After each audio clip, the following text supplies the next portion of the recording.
¿Ya? Ahora vamos a ver la codificación del diffeomorfismo de Smale. Esto significa, vamos a encontrar una conjugación topológica de cierto sistema dinámico relacionado con el diffeomorfismo de Smale y otro sistema dinámico, tales que esto nos va a permitir entender la dinámica del diffeomorfismo de Smale original. Y para esto vamos a definir el conjunto invariante para el diffeomorfismo. Estos son todos los puntos cuya órbita por f, tanto en tiempo negativo como en tiempo positivo, permanece siempre dentro del intervalo del cuadrante unitario 0,1 al cuadrado, que es su conjunto 0,1 al cuadrado, y esto es su conjunto de R2. Entonces van a ser todos los puntos tales que, si le aplico el diffeomorfismo en el futuro, o si le aplico el diffeomorfismo en el pasado, independiente cuánto tiempo en el futuro e independiente cuánto tiempo en el pasado, siempre voy a permanecer dentro del intervalo, dentro del cuadrante unitario 0,1 al cuadrado. ¿Ya? Y el espacio que aparece acá es el espacio del shift, que se llama full shift bidireccional, dado que son todas las secuencias de 0 y 1 indexadas por los enteros. La función que está definida acá es la función que a una secuencia bi infinita le asocia la intersección de la primagen menos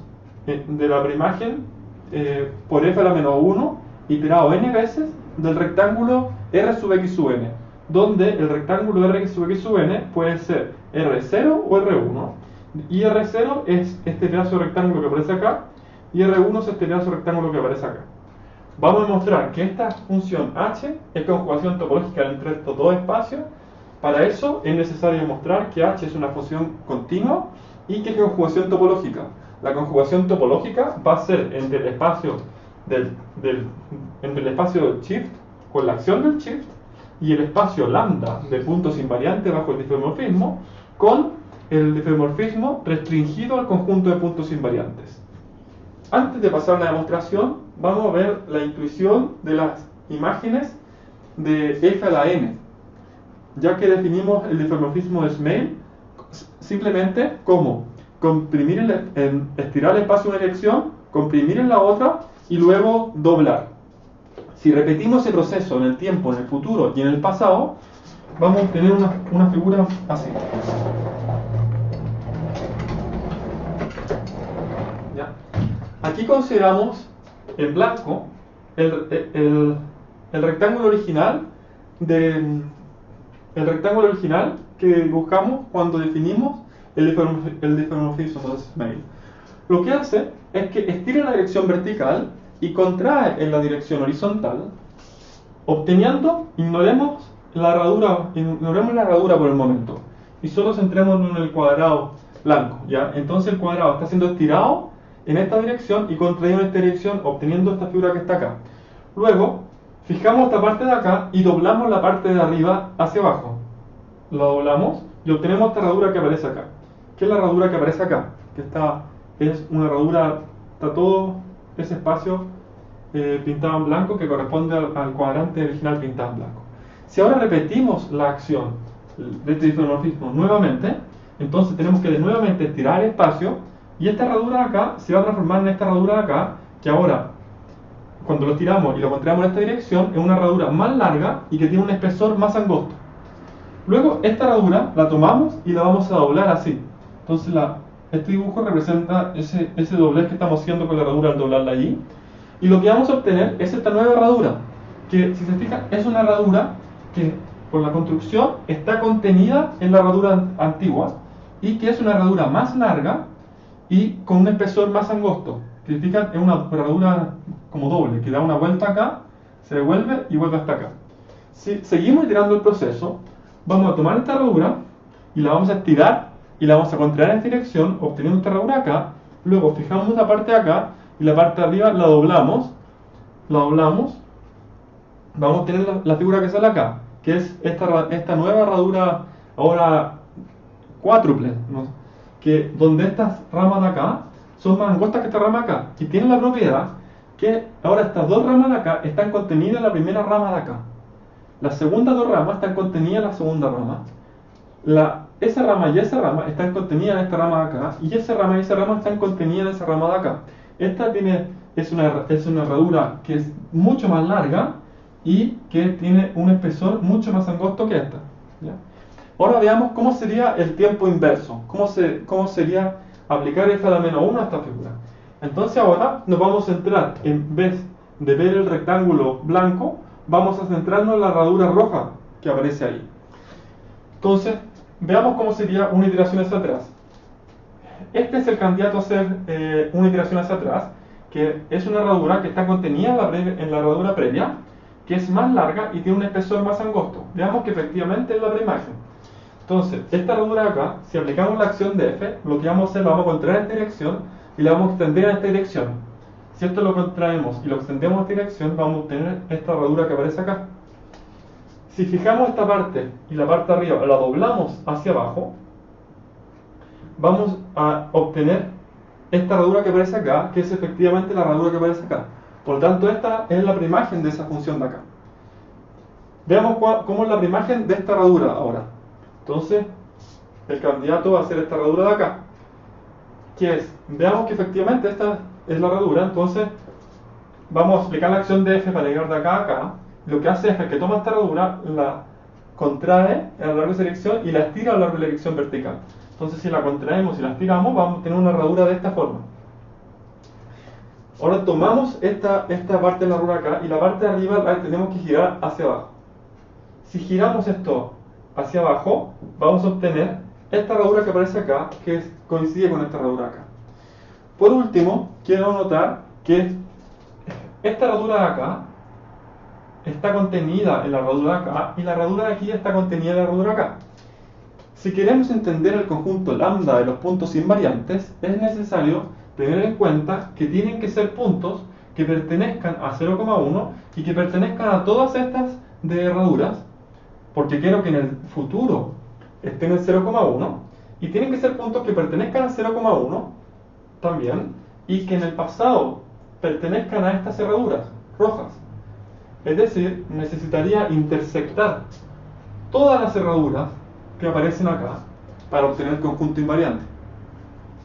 Vamos a mostrar que eso es posible. El conjunto de puntos invariantes, lambda, se llama la herradura de Smale.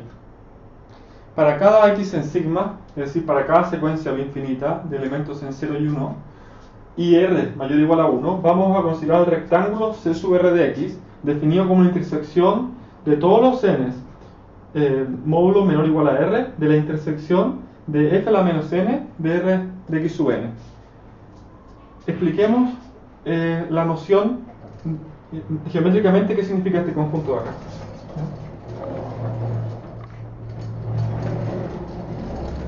Entonces, si queremos entender qué significa geométricamente ese conjunto de ahí, recordemos el dibujo, la imagen que teníamos acá. Entonces, si llamamos al cuadrante unitario U y hacemos U intersectado con f de U intersectado con f a la menos 1 de U, vamos a obtener estos cuatro cuadrados. Y si hacemos ahora lo anterior intersectado con f al cuadrado de U y f a la menos 2 de U, vamos a obtener estos. Primero teníamos 4 elevado a 1 y acá 4 elevado a 2 cuadrados. Ahora, nosotros quisiéramos codificar cada uno de estos cuadrados, tal vez, como en secuencia de 0 y 1. Lo que vamos a hacer es codificar cada uno de esos cuadrados como secuencia de 0 y 1, donde ciertas coordenadas están fijas en ciertos elementos. Entonces, si se fijan, este rectángulo de acá, que es el rectángulo acá R1, y este es el rectángulo R sub 0. Entonces, podemos codificar como todas las secuencias que tengan, ese punto indica la posición 0, que tengan en la posición 0 un 1, todas las secuencias que en la posición 0 tengan un 1, pueden codificar ese rectángulo de ahí, pues son todas las secuencias. Si se fijan esto, a x lo estamos mandando por h a la intersección de f a la menos n de r de x sub n, ¿ya? Y acá n está en los enteros. Eso significa que en la coordenada 0, que significa que x sub 0, o sea acá x sub 0, hagamos que x sub 0 es igual a 0, significa que el punto que estoy codificando pertenece, significa que el punto que estoy codificando pertenece a R de x sub 0. O sea, si x sub 0, si x, ya esto es un punto en sigma, ¿verdad? Entonces, si x sub 0 es igual a 0, entonces este punto sigma que estoy codificando pertenece a R de x sub 0. Entonces, todas las secuencias que tengan en la posición 0 un 0, van a codificar puntos que pertenezcan a R de x sub 0. Entonces, este intervalo, este rectángulo se puede codificar como lo que se llaman los cilindros que tienen un 0 en 0, que con nuestra notación anterior, esto significaba C de 0 de toda la secuencia que tenga en la posición 0 un 0. ¿Ya? Y con nuestra notación anterior, era el C sub 0 de todos los que en la posición 0 tengan un 1, que es lo más punto de cualquier cosa. ¿Ya? Ahora veamos estos cuadrados que se forman acá. Entonces, estos cuadrados que se forman acá, estos son puntos que pertenecen a R de x sub 0. Y estos son puntos que pertenecen a R de x sub 1. Entonces, querríamos que la codificación de estos puntos tuvieran después de la coma un 0, y la codificación de estos tuvieran después de la coma un 1. ¿Ya? Veamos qué es lo que va antes de la coma en estos puntos. Entonces, este cuadrado acá representa puntos de acá. Entonces, representa puntos que en el pasado podemos ver de dónde venían.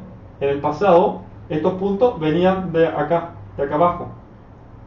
Eso significa que en el pasado estaban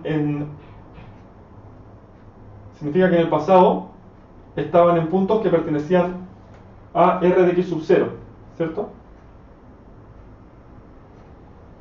Entonces, digamos, todos los puntos de acá, en el pasado estaban acá, ¿cierto? Entonces, se codifica con 0 antes. Los puntos de acá son puntos que están acá. ¿Ya? Estos puntos de acá son puntos que pertenecían acá. O sea, son puntos que pertenecían a RX1 en la iteración anterior. Los puntos de acá, o sea, puntos de este cuadrante, si vemos la iteración anterior, pertenecían acá. Entonces pertenecían a puntos que estaban cercanos, digamos, donde terminan estos. Entonces eran puntos que tenían antes un 0. Y todos los puntos de acá son puntos que estaban cerca de esta curvatura, o sea, son puntos que estaban en 1. Entonces este cuadrante se puede codificar como todas las secuencias que la posición menos 1 tiene un 0 y la posición 0 tiene un 1. Este cuadrado acá se puede codificar como todas las secuencias que la posición menos 1 tiene un 1 y la posición 0 un 1, y así.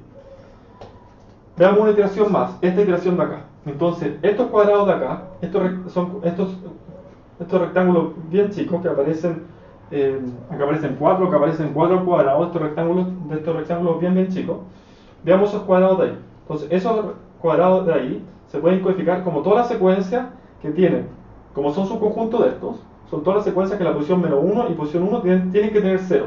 Y tenemos que encontrar lo que tiene la posición 1 y en la posición menos 2. Y para eso hay que ver qué está pasando con esos rectángulos en el futuro y en el pasado. Entonces vemos que en el pasado tienen que haber provenido de R0, entonces hay un 0, y en el futuro los puntos que están ahí tienen que ir a R0 también, entonces tienen un 0. Los puntos que están ahí también tienen la misma coordenada al medio, tienen las mismas coordenadas centrales. Sin embargo, en el pasado, como están un poco más a la derecha, en el pasado tienen que haber venido de R1. Y en el futuro, como están a este lado, en el futuro, tienen que ir a 0. ¿Ya? Y también pueden configurar los puntos que están acá arriba. Entonces, estos son todos los puntos que están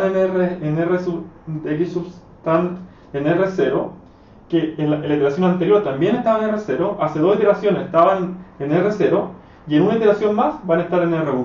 ¿Ya? Y los puntos que están acá son puntos que están en R0, en un tiempo más van a estar en R1, y hace una iteración estaban en R0, y hace 2 iteraciones estaban en R1.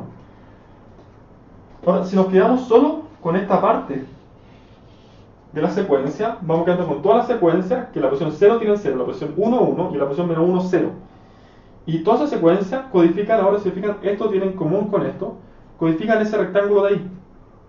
Y este rectángulo de acá es lo que en nuestra notación antigua es C sub 1 de todos los puntos que tienen en la posición menos 1 un 0, en la posición 0 un 0 y en la posición 1 un 1. Este de acá corresponde al rectángulo que aparece ahí. El rectángulo que aparece acá abajo corresponde a todas las secuencias que tienen un 0 en la posición. Si se fijan, es lo que tienen en común este de acá y este de acá. O sea, son todas las secuencias que la posición 0 tiene un 0, la posición 1 tiene un 0 y la posición menos 1 tiene un 0. Entonces, este rectángulo de acá es el que estamos codificando con nuestra notación como C1 de todas las secuencias que tengan 0 en la posición menos 1, 0 en la posición 0 y 0 en la posición 1. ¿Ya? Y todos los demás rectángulos que aparecen con C sub 1 de distintas secuencias de 3 letras, les van a representar todos los rectángulos que aparecen acá. Ese rectángulo, ese rectángulo, ese rectángulo, ese, este y este. Vamos a ver, notemos que C sub R de X es cerrado por definición y que el diámetro C sub R de X para cualquier X, aquí vamos a fijar un X encima, entonces cuando el diámetro C sub R de X tiende a 0 cuando R tiende a infinito, entonces como tengo una intersección de cerrado encajonados, entonces la intersección es distinta vacía y es un singleton, ¿ya? Entonces la función h está bien definida, ¿cierto? Ahora voy a mostrar que la función h es continua. Para demostrar que la función h es continua vamos a tomar unos dos x y cercanos. Entonces supongamos que x e y están en sigma, son cercanos. Esto significa, tomamos la topología semejante a lo que hicimos con el shift bidimensional, que veíamos la primera vez que podíamos ver en el fondo la primera coordenada en que era distinto. Acá podemos hacer lo mismo. Entonces podemos ver a ambos lados la primera coordenada que son distintos. Entonces esto significa que x sub y es igual a y sub y para todo y menor a cierto n en valor absoluto, donde n es grande. ¿Ya? Esa es la noción de ser cercano. Y veamos cómo es la función de h de x y h de y, y veamos la función de h de x y h de y la distancia es chica también. ¿Ya? Como ambos puntos tienen las mismas coordenadas hasta n, esto significa que ambas, significa que h de x como h de y pertenecen ambos hasta la intersección hasta n, pongamos así, hasta n de r de f a la menos n, acá el valor absoluto acá pongamos n igual a menos, pongamos acá, de j es igual a menos i hasta i de f de j de r de x pertenecen a ambos, vamos a elegir cualquier dato. Entonces pongamos rj, ya. Entonces significa que ambos pertenecen a aquí ya está n, perdón. Ya. Entonces significa que ambos pertenecen a la misma intersección de rectángulos, pero el diámetro de C sub R, bueno, y esto por definición es lo mismo que C sub R, o sea que C sub n de x, ¿ya? Que es lo mismo que C sub n de y. Entonces esto significa que ambos pertenecen a C sub n de x y C sub n de y cuando n es grande, pero eso converge a 0. Luego h de x y h de y son cercanos, ¿ya? Es decir, la función es continua, ¿ya? Para ver que es inyectiva, supongamos que h de x es igual a z, que sea igual a h de y, ¿ya? Y veamos qué significa esto. Entonces, por definición, significa que la imagen significa que f a la n de z pertenece a r de x sub n para todo n en z, ¿cierto? Acá es menos, bueno, acá es así, ¿cierto? Significa eso, debido a esto, pero también significa que f a la n de z pertenece a r de y sub n para todo n en z, ¿cierto? Y esto solo puede ser posible si es que x sub n es igual a y sub n para todo n en z, ¿cierto? Luego,